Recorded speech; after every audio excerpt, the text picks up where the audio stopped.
بسم اللہ الرحمن الرحیم۔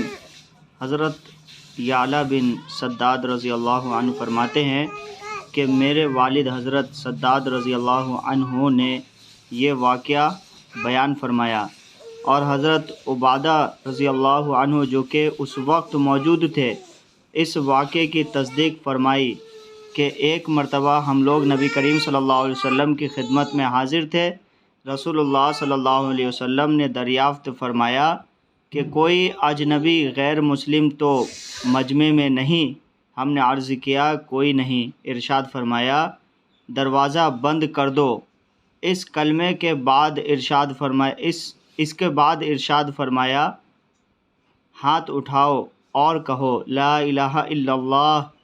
ہم نے تھوڑی دیر ہاتھ اٹھائے رکھے اور کلمہ طیبہ پڑھا، پھر آپ صلی اللہ علیہ وسلم نے اپنا ہاتھ نیچے کر لیا، پھر فرمایا الحمدللہ، اے اللہ آپ نے مجھے یہ کلمہ دے کر بھیجا ہے اور اس کلمہ کی تبلیغ کا مجھے حکم فرمایا ہے، اور اس کلمہ پر جنت کا وعدہ فرمایا ہے، اور آپ وعدہ خلاف نہیں ہیں۔ اس کے بعد رسول اللہ صلی اللہ علیہ وسلم نے ہم سے فرمایا خوش ہو جاؤ، اللہ تعالیٰ نے تمہاری مغفرت فرما دی۔ سبحان اللہ۔